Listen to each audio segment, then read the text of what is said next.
Gateway of industry के YouTube channel पे आप सभी का स्वागत है। आज मैं इंजीनियरिंग ड्राइंग का एक बहुत ही महत्वपूर्ण चैप्टर लेकर के आप लोगों के बीच उपस्थित हुआ हूँ, जिसका नाम है डायमेंशनिंग, विमांकन।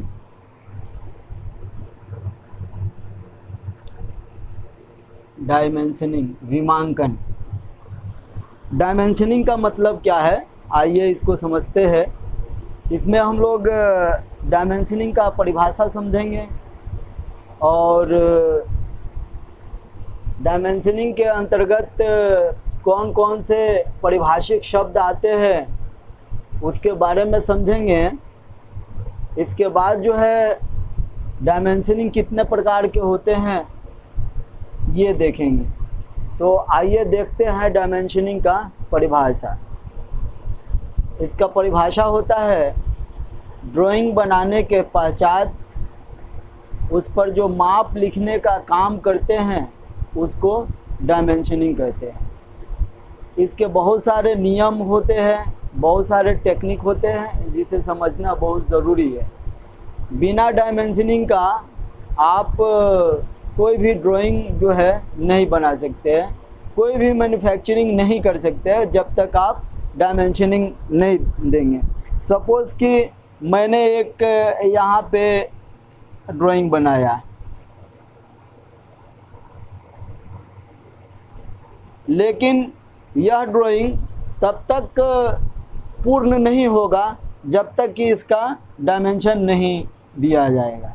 इससे जो है हमें समझ में नहीं आ रही है कि हमें कितना ऑब्जेक्ट का लंबाई लेना है मैन्युफैक्चरिंग के लिए और कितना चौड़ाई लेना है। अब अगर मैं इसमें लंबाई का वर्णन कर दूं,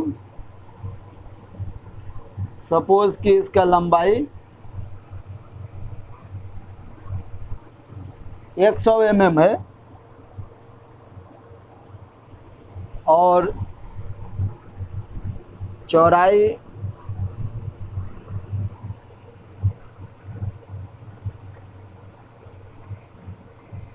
50 mm है, तब किसी को भी समझ में आ जाएगा इस फिगर से कि वैसा ऑब्जेक्ट हमको बनाना है जिसका लंबाई 100 mm है और चौड़ाई 50 mm है। अगर यही डायमेंशन हम नहीं देंगे तो हम मैन्युफैक्चरिंग नहीं कर सकते और ड्राइंग आपका अधूरा होता है। इसलिए डायमेंशनिंग का विशेष महत्व है। देखिए बोर्ड पे जो मैंने इसका डेफिनेशन लिखा हुआ है, इंजीनियरिंग ड्राइंग बनाने के पश्चात उसका माप लिखना विमांकन कहलाता है। ठीक है, विमांकन के बिना किसी ड्राइंग को वास्तविक पार्ट्स के रूप में तैयार करना कठिन। जैसा कि मैंने अभी यहाँ पे बताया आपको, इंजीनियरिंग ड्राइंग में विमांकन देने के लिए कुछ विशेष नियम और पद्धति प्रयोग की जाती है, जिन्हें डायमेंशनिंग टेक्निक कहते हैं। डायमेंशनिंग देने का एक टेक्निक होता है जिसे मैं अगले क्लास में पार्ट 2 में बताऊंगा आपको। ये मेरा जो लेक्चर है पार्ट 1 के अंतर्गत है और पार्ट 2 में डायमेंशनिंग टेक्निक के बारे में आप सभी को बताऊंगा। लेकिन आज हम जो चीज़ लेकर के आए हैं उसमें लीडर लाइन है, एरो हेड है और टाइप्स ऑफ डायमेंशनिंग है। तो आइए देख लेते हैं लीडर लाइन क्या है। लीडर लाइन, इसका प्रयोग जो है ड्राइंग में संक्षिप्त टिप्पणी लिखने के लिए किया जाता है। जैसे सपोज़ कि मुझे एक सिलेंडर बनाना है, ये सिलेंडर है, या कोई शाफ्ट ही बनाना है, ये कोई शाफ्ट है।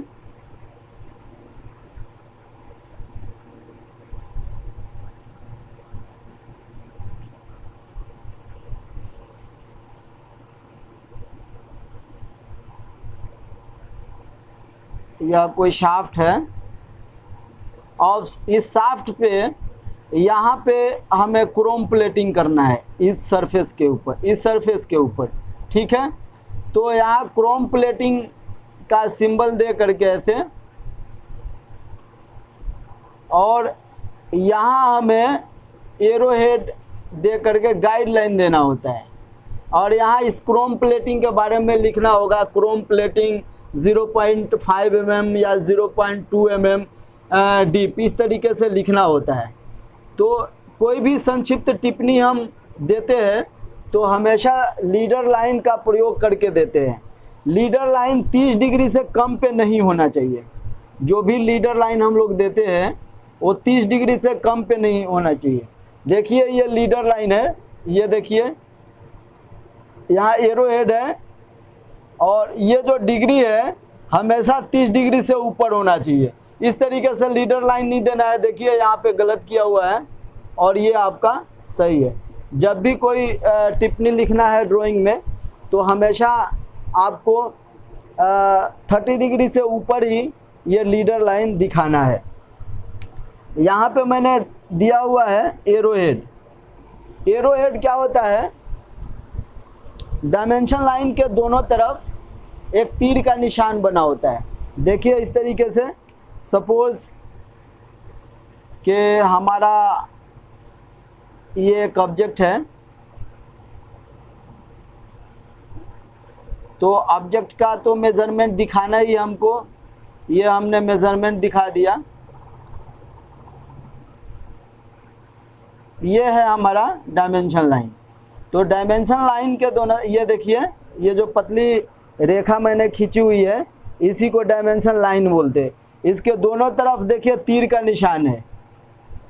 इसी तीर के निशान के बारे में हम आपको बताने वाले हैं। देखिए ये है डायमेंशन लाइन, आपका दोनों तरफ तीर का निशान है।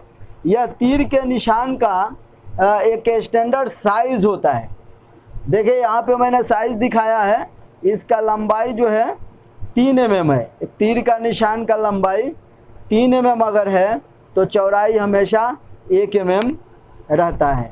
इसको हम लोग एरो हेड बोलते हैं। यह बहुत ही इम्पोर्टेंट क्वेश्चन है, पूछा जाता है एग्ज़ाम में अक्सर ही कि एरो हेड का कंपटीशन में भी पूछा जाता है कि एरो हेड के लंबाई और चौड़ाई में क्या अनुपात होता है। तो आपको बताना पड़ेगा कि 3:1, 3:1, 3:1, यानी कि लंबाई अगर 3 है तो चौड़ाई 1 mm होगा। ठीक है। अब जो है यहाँ पे एरो हेड मैंने लीडर लाइन दिखाने का प्रयास किया है। यहाँ देखिए लीडर लाइन किस तरीके से दिखाया जाता है।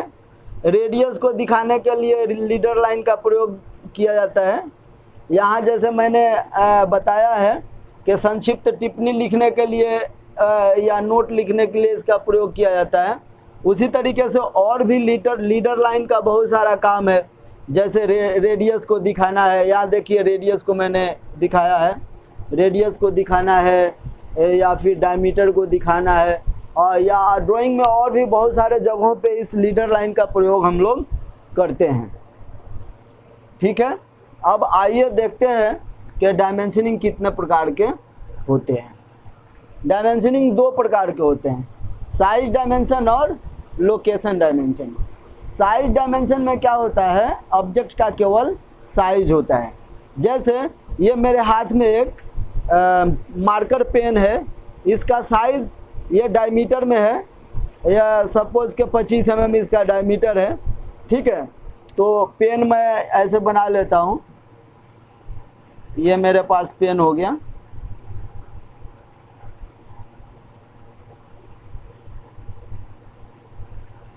ये देखिए ये आपका साइज होता है, यहाँ से यहाँ साइज होता है।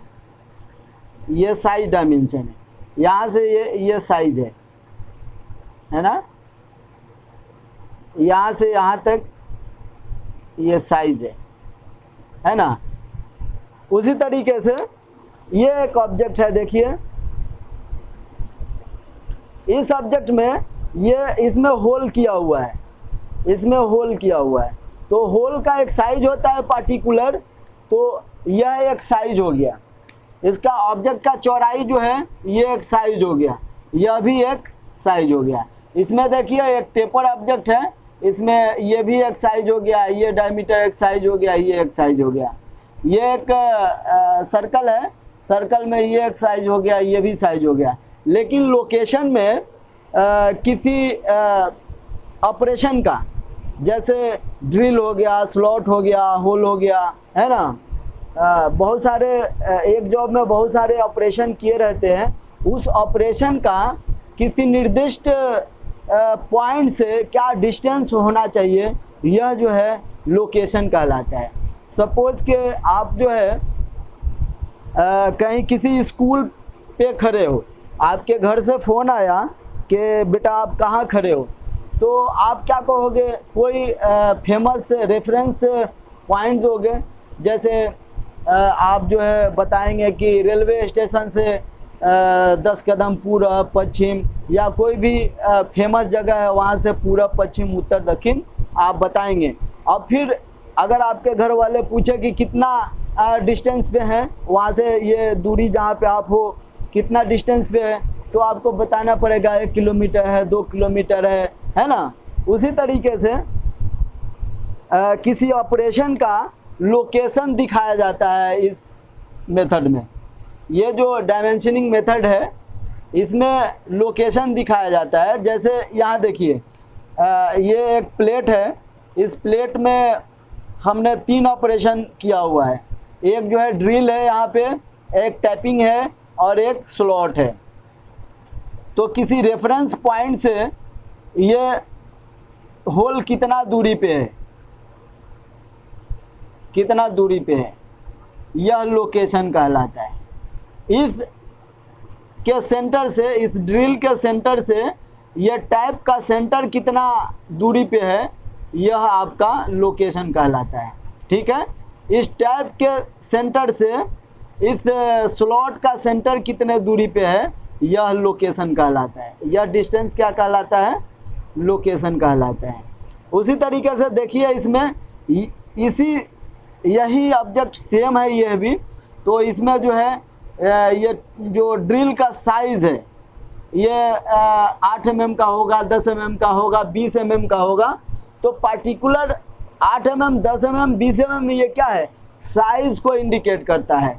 चाहे M10 मतलब 10 mm का इसमें टैपिंग है, तो M10 क्या है, साइज़ है। लेकिन M10 किसी रेफरेंस पॉइंट से, किसी निर्दिष्ट बिंदु से कितना दूरी पे है, यह आपका लोकेशन कहलाएगा। ये देखिए यहाँ से यहाँ तक ये लोकेशन हो जाएगा, या यहाँ से यहाँ तक सेंटर टू सेंटर ये लोकेशन कहलाता है।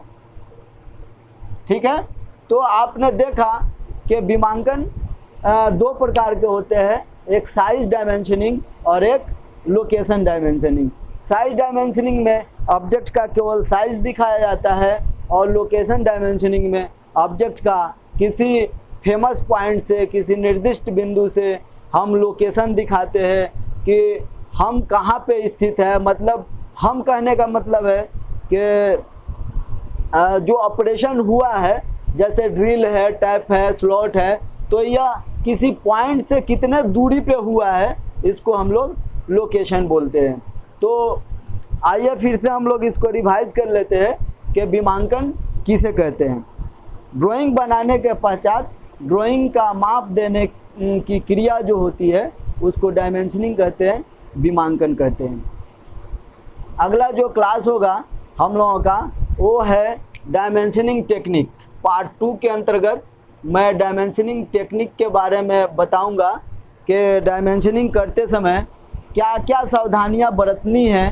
किसी ड्राइंग को साफ और स्वच्छ बनाने के लिए जब हम डायमेंशनिंग करते हैं तो उसमें क्या क्या सावधानियां रखनी है, इन सभी बातों के बारे में मैं पार्ट 2 जो ड्राइंग बनाऊंगा उसमें आपको विस्तार से समझाऊंगा। तब तक के लिए हमें इजाज़त दीजिए। धन्यवाद।